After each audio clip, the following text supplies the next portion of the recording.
Good evening, America, and welcome back to USA Briefing. White House signals progress with Iran. One of the biggest stories tonight involves Iran and the growing crisis in the Strait of Hormuz. According to senior U.S. officials, significant progress has reportedly been made during negotiations over the past 48 hours. The White House says discussions with Gulf allies have produced a possible framework that could reopen the Strait of Hormuz and reduce tensions in the region. Officials stressed that the strait is an international waterway and warned that Iran cannot legally threaten or block commercial shipping routes used by the global economy. The administration argued that allowing any country to shut down such a critical route would create a dangerous global precedent. For weeks, oil markets and international shipping companies have been on edge after disruptions in one of the world's most important energy corridors. The Strait of Hormuz handles a massive portion of global oil transportation, meaning any instability there immediately impacts fuel prices, inflation, and world markets. According to U.S. officials, the current proposal could eventually achieve two major goals. First, fully reopening the strait without restrictions or tolls. And second, addressing concerns about Iran's nuclear ambitions. However, officials also made it clear that no final agreement has been reached yet. Any future deal would still require full Iranian approval and long-term compliance. Still, the White House says this is the most meaningful diplomatic progress seen in recent weeks. Moving to next story, Europe struggles as Hormuz crisis expands. Meanwhile, Europe is facing growing economic and military pressure as the Strait of Hormuz crisis continues.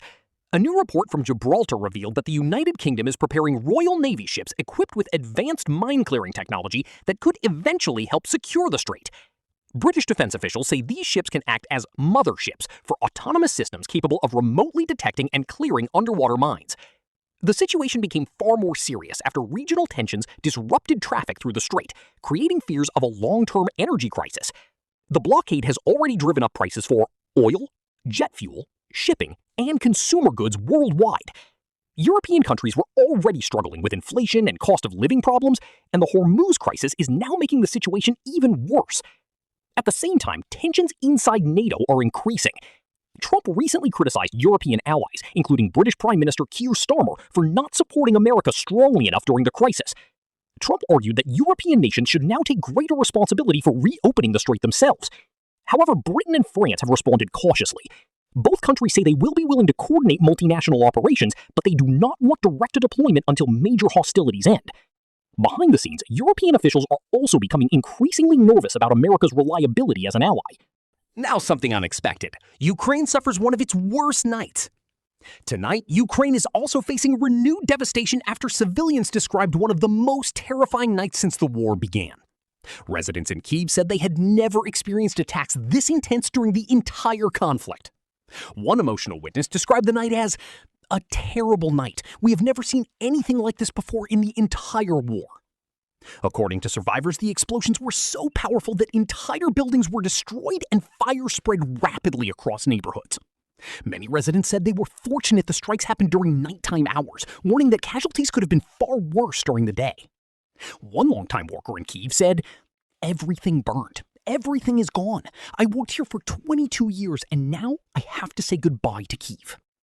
Despite the destruction, many Ukrainians continue expressing hope and determination. Even after years of war, many residents still believe peace and victory will eventually come. Moving to the biggest story tonight, massive chemical emergency sparks fear. A dangerous chemical emergency is also causing fear and evacuations tonight. Residents near the affected area say they received emergency evacuation notices and were forced to leave their homes immediately.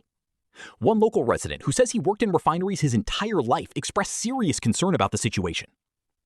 According to him, the chemicals involved are extremely dangerous, and he questioned why authorities have not yet fully contained the incident.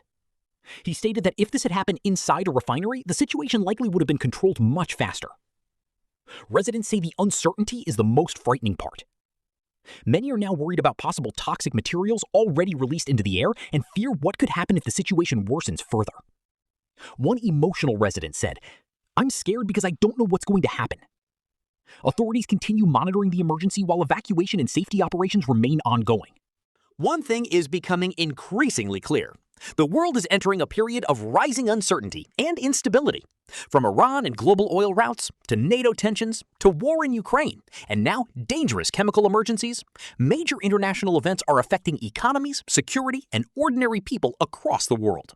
And with global tensions continuing to rise, the coming weeks could become extremely important for international stability. If you enjoyed this report, subscribe to USA Briefing for daily breaking news, world affairs, and major geopolitical updates.